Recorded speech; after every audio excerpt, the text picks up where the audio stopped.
Bonjour et bienvenue pour une nouvelle carte blanche au libraire. Nous donnons aujourd'hui la parole à Laurent Verne de la librairie généraliste Les Raconteurs d'Histoire, implantée depuis une dizaine d'années à Chamalières en Auvergne-Rhône-Alpes. Il nous présente ses 3 coups de cœur du moment dans la catégorie lecture de vacances.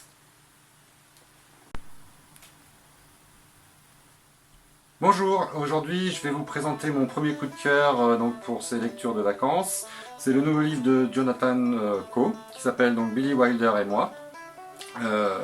L'histoire, c'est l'histoire d'une jeune femme, donc on est en 1977, une jeune femme d'origine grecque et anglaise qui part en voyage aux États-Unis et qui dans un restaurant à Los Angeles rencontre et dîne avec un homme qu'elle ne reconnaît pas au départ, qui s'appelle donc Billy Wilder, qui est donc le réalisateur bien connu.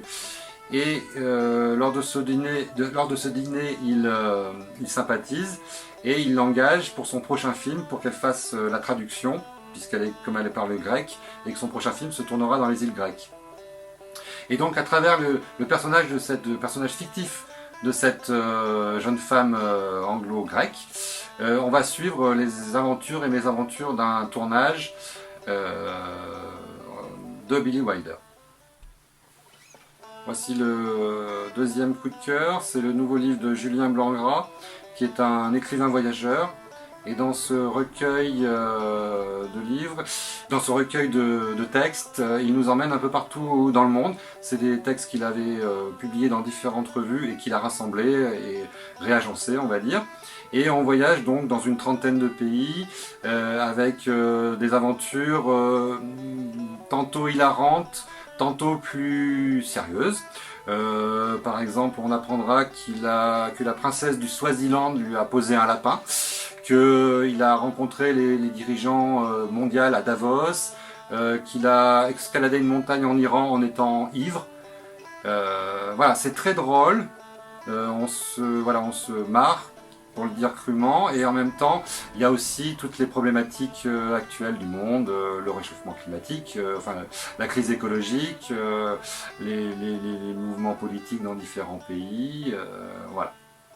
Voilà. Le troisième coup de cœur, donc c'est encore un auteur anglais, c'est donc le nouveau William Boyd, qui s'appelle Trio. Et là, on est dans fin des années 60, un peu le Swinging London, comme on l'a appelé. Donc on suit le destin de trois personnes, sur là aussi le tournage d'un film. La première personne, c'est le producteur du film, qui n'arrive pas à faire son coming out. La deuxième personne, c'est la femme du réalisateur, qui est une écrivain qui a eu du succès, mais qui depuis 10 ans n'a rien écrit et s'enfonce dans l'alcool.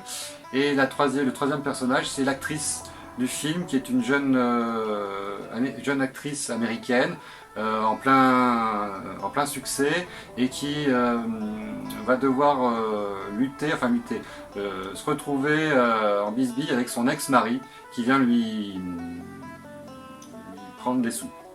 Voilà.